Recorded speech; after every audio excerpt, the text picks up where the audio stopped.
The air in my tiny New York apartment was thick with tension and the smell of my mom's famous meatloaf. My parents were sitting on my thrifted couch, their eyes gleaming with an almost desperate excitement. "Just think, darling," my mom said, her voice a syrupy mix of hope and manipulation. "We could all go to Hawaii together, just like a real family vacation." I bit back a sarcastic retort. A real family vacation. What she meant was a week of them criticizing my every move, demanding I pay for everything, and reminding me how much they sacrificed for me. They had been trying to worm their way into my life, and especially my wallet, ever since I got my promotion at the advertising firm. This Hawaii trip, which I had mentioned in a moment of weakness, was their latest target. I plastered a fake smile on my face. "That sounds lovely, Mom," I lied, the words tasting like ash. "Let me just look at some dates." I picked up my phone, pretending to browse. I could feel their eyes on me, a silent pressure. They were so predictable. The truth was, my flight was already booked. I was leaving in 2 days, and they weren't coming with me. The feeling of freedom, of defiance, was a delicious rush. It was a cruel thing to do, I knew. But after years of their emotional blackmail, I felt I deserved this. I deserved to be selfish. "Oh, we can go anytime, sweetie," my dad chimed in, his voice jovial. "It's all about making memories." The irony was almost laughable. The only memory I wanted to make was of me, alone, on a beach in Maui, with no one to answer to. My flight was non-refundable, my hotel room a single bed with a stunning ocean view. I had planned this escape meticulously, every detail a tiny act of rebellion. I was going to send them a picture of my first cocktail on the beach with a caption like, "Wish you were here." The thought made me feel a twisted sense of satisfaction. I was finally taking control. I was finally putting myself first. The guilt was a faint whisper in the back of my mind, easily drowned out by the roar of anticipation. This was my trip, and no one was going to ruin it. Hey everyone. If you're enjoying this story, make sure you hit that subscribe button. It helps me create more content like this for you. The next day, my parents called me 5 times. Each call was a new, thinly veiled attempt to pin down my booking plans. My mom suggested we book through their preferred travel agent, a clear bid to get my credit card information. My dad started talking about packing lists, listing off all the things they would need me to buy for them. I dodged their questions with practiced ease, citing busy work, a sudden headache, anything to buy more time. My friends, bless them, had no idea about my scheme. When I told my best friend Chloe about the Hawaii trip, she was genuinely excited for me. "That's so great. Family time is so important," she'd said, and I'd just smiled vaguely. I couldn't bring myself to tell her the truth. I was already living in this carefully constructed web of lies, and it was becoming harder to tell where the truth ended and the lie began. The final straw came when my mom called, her voice tight with impatience. "Sweetie, we need to finalize this today. Your father and I are getting worried about the prices." "I'm on it, Mom. I've got a busy meeting right now, but I'll call you as soon as I can," I said, my heart pounding in my chest. I could hear the suspicion in her silence. "You promise?" she asked. "I promise." I lied again, hanging up the phone before she could ask anything else. The flight was in a few hours. I pulled my small suitcase from the closet, a wave of adrenaline and guilt washing over me. I packed light. A few bikinis, a couple of sundresses, and a worn-out book I'd been meaning to finish. As I zipped it up, I felt a tremor of doubt. What if something went wrong?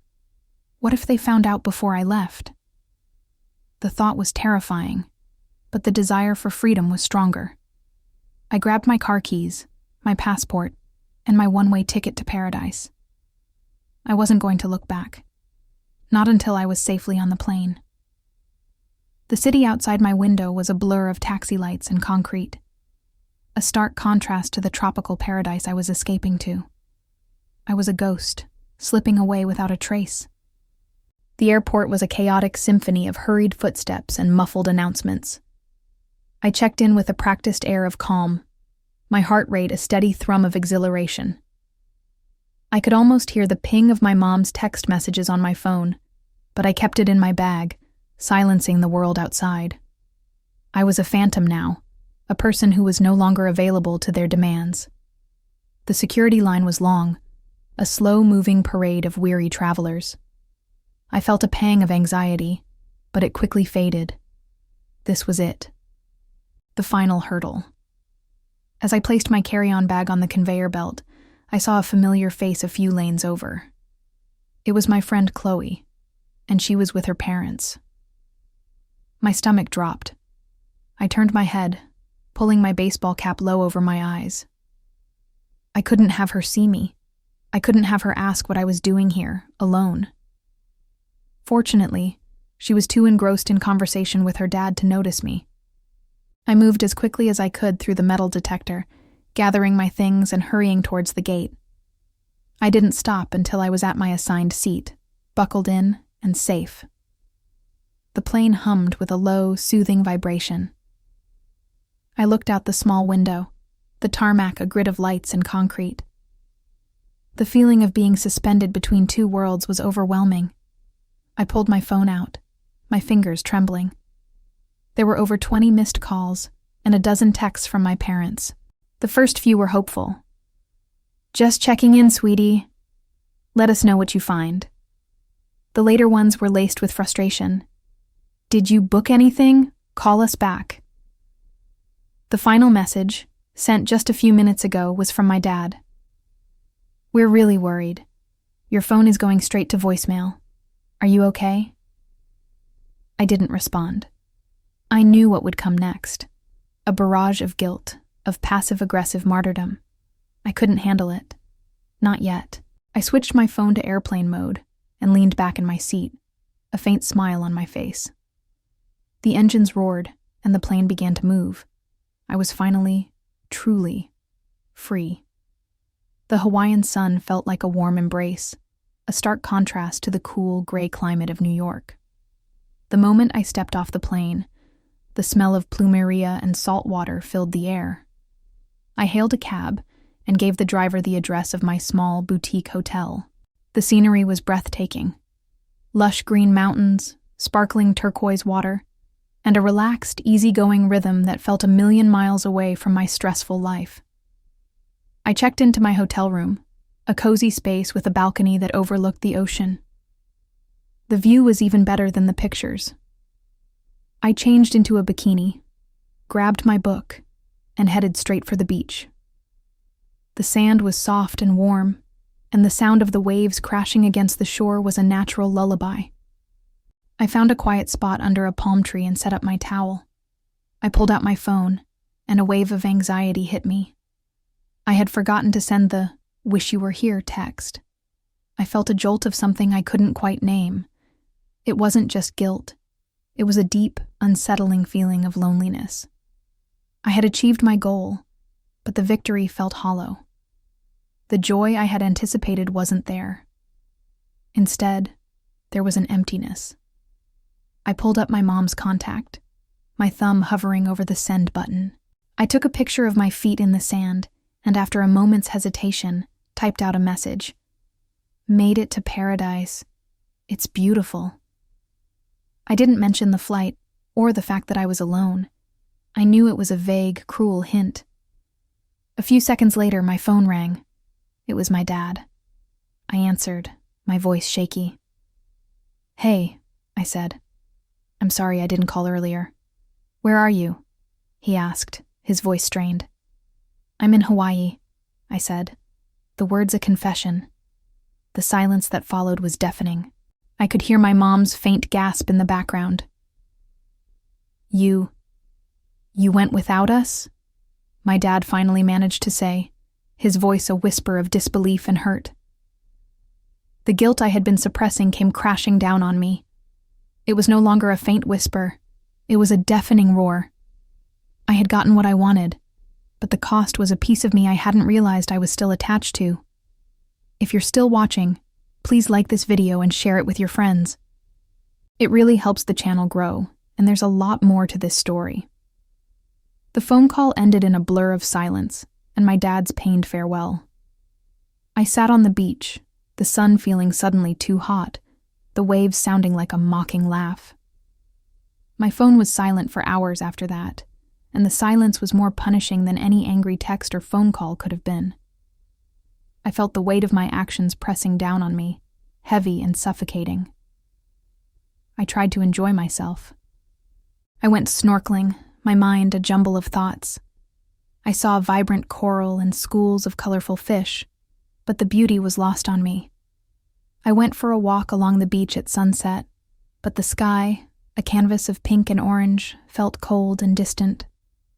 I ate dinner alone at a small cafe, the happy chatter of other tourists serving as a painful reminder of my isolation. The food was delicious, but it tasted like nothing. The freedom I had so desperately craved felt like a cage I had built for myself. The next morning, I woke up to a notification on my phone. It was an email from my mom. The subject line was, "We're going to get help." I opened it, my heart pounding. The email was brief, but its contents were a punch to the gut. She and my dad had started therapy. They were going to see a family counselor to work through their issues and understand why their daughter felt the need to abandon them. The email ended with a simple, devastating line. "We want to know why you hate us so much." Hate. The word stung. I didn't hate them. I was frustrated, resentful, and tired of being taken advantage of, but I didn't hate them. The email wasn't a punishment, it was a plea.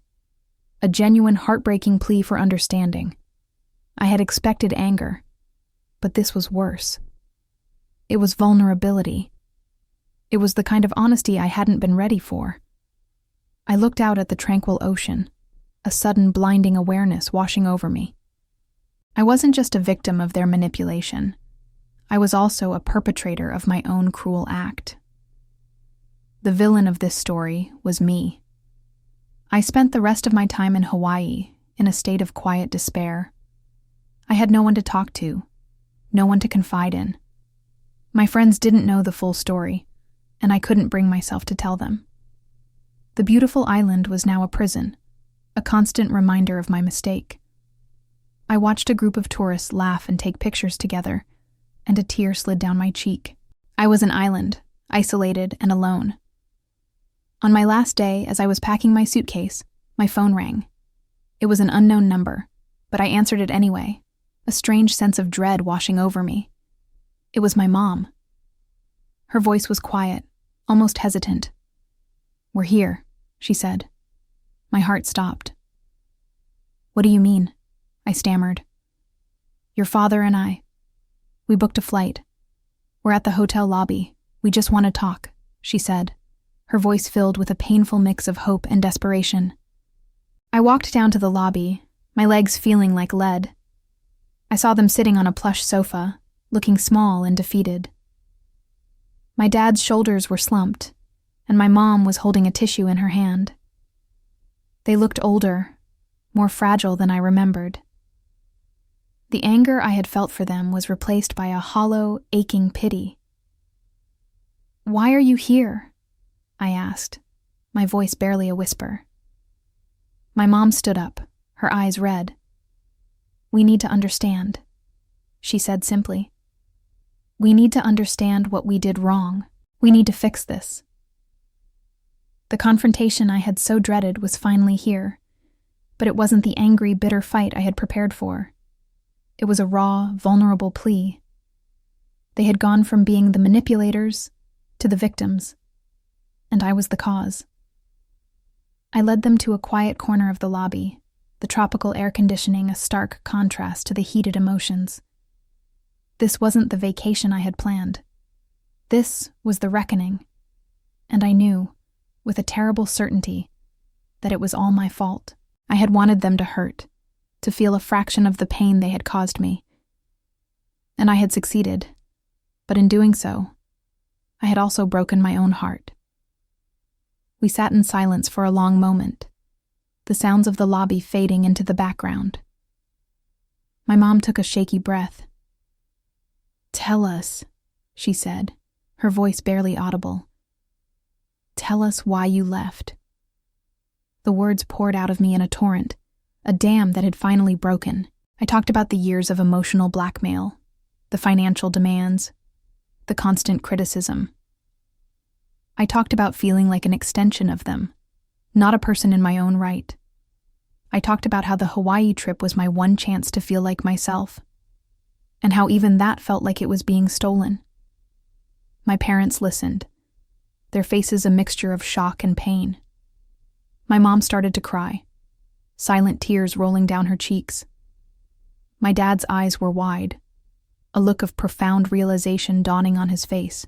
We didn't see it that way," he said, his voice choked with emotion. We just thought we were a family." "Being a family doesn't mean I have to be your piggy bank," I said, the words sharp and laced with the pain of 1,000 unspoken conversations. "It doesn't mean I have to give up my life for yours." The raw honesty of the moment hung in the air, a heavy, suffocating truth. I looked at my parents, and for the first time, I saw them not as the demanding, manipulative figures of my memory, but as two people who had made mistakes, who were hurt and confused. The blame wasn't just on them. It was on me, too. I had a choice. I could have talked to them, set boundaries, but I hadn't. I had chosen the cruel, easy way out. And now, we were all paying the price. The tropical breeze felt cold, a stark contrast to the warmth of the sun a few days before. We were a broken family, sitting in paradise, and it felt like hell. We're almost at the end of the video, and this story is reaching its climax. If you haven't already, please subscribe and turn on notifications so you don't miss the rest of the story. The conversation stretched on for hours. We moved to a quieter corner of the lobby, talking in hushed, raw tones. My parents confessed to their own struggles, their fears of growing old and being alone. They admitted that they had been relying on me too much, not because they hated me, but because they had lost their own sense of purpose. They had wrapped their entire lives around me, and in doing so, they had suffocated me. The air was heavy with unspoken apologies and years of built-up pain. My dad reached across the small table and took my hand. "We're so sorry," he said, his voice thick with emotion. "We never wanted to hurt you. We didn't know any other way." I looked at his wrinkled, calloused hands, the same hands that had taught me how to ride a bike and build a bookshelf. The anger I had felt for him was replaced with a deep, aching sadness. We were all flawed, all hurt, all lost in our own ways. The villain narrative I had so carefully crafted for myself began to unravel. I wasn't a villain. I was a person who had made a selfish, hurtful mistake out of pain. And now, I was suffering the consequences. We decided to spend the last day of my trip together, not as a family on a vacation, but as three broken people trying to mend a fractured relationship. We walked along the beach, ate a quiet dinner, and for the first time in years, we talked to each other honestly, without an agenda. I still felt a deep sense of guilt, but it was now laced with a fragile thread of hope. The beautiful Hawaiian scenery was no longer a mocking reminder of my mistake. It was the backdrop for a new beginning. My parents had come all this way to understand me, and in doing so, they had shown me a part of myself I hadn't wanted to see. I had been cruel, and I had hurt them, and I was finally ready to admit that I was the one who had to start making things right. The flight back to New York was quiet, but it was a different kind of quiet. My parents sat on either side of me, and we didn't talk much. The uncomfortable silence had been replaced by a peaceful one, a silence of shared understanding. We were all exhausted, emotionally and physically, but there was a sense of fragile peace in the air. As the plane landed, my dad turned to me, his eyes full of a new kind of vulnerability. "We've already booked a session with the therapist for next week," he said. "We'd like you to come with us." I nodded, a lump forming in my throat. "I will," I said, and I meant it. I knew it wouldn't be easy.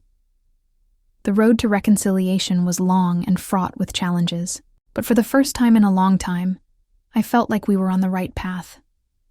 We took a taxi from the airport, the familiar New York skyline a stark contrast to the tropical paradise we had left behind. The city lights seemed to pulse with a new kind of energy, a promise of a future that was, for the first time, not dictated by my parents' demands or my own petty revenge. I looked at my mom, who was quietly wiping a tear from her eye. I knew she was still hurt, but I also saw a flicker of hope in her expression. The consequence of my actions wasn't just their pain. It was the painful realization that I had caused it. It was the humbling experience of seeing my parents not as adversaries, but as people who were just as flawed and hurting as I was. I had a choice now. I could either live with the guilt of my past actions or use it as a catalyst for change. The air was cold, the city was bustling, and I felt a sense of purpose I hadn't felt in a long time. The journey wasn't over. It was just beginning. The therapy sessions were difficult, but they were also a release. We unraveled years of resentment, misunderstanding, and emotional manipulation. I learned to set boundaries, and my parents learned to respect them. We talked about their fears, my frustrations, and the complex web of our family dynamic. The process was messy, filled with tears and painful truths, but it was also a process of healing. One evening, a few months after our trip, my mom called me. "We're going to Hawaii again," she said, her voice a little shaky. "Just the two of us, your dad and I. We need to find our own way, and we want to see it for ourselves." I smiled, a genuine, heartfelt smile. "That's wonderful, Mom," I said. "I'm so happy for you." I had wanted them to hurt, to feel the consequences of their actions. But in the end, the biggest consequence was not for them, but for me. The pain I had caused them had led them to a new path of self-discovery, while my own journey had led me to a humbling realization of my own flaws. I wasn't a victim or a villain, but a complex, imperfect human being. I'm not going to pretend everything is perfect. We still have our moments, but the dynamic has shifted. We're a family learning to be a family again, on our own terms. The Hawaiian vacation I had planned as a selfish act of rebellion became the catalyst for a much-needed reckoning. I had to hurt them to get to a point where we could heal. I had to become the villain of my own story to finally realize the truth about myself. The journey was not about a trip to paradise, but about the painful, necessary journey to a more authentic, honest, and loving connection with the people who, despite everything, were still my family. The story of my perfect plan was not a story of victory, but of a hard-won, beautiful, and complicated redemption. That's the end of our story. Thank you so much for watching and being a part of this journey. If you liked this video, don't forget to hit the like button and subscribe for more stories just like this one.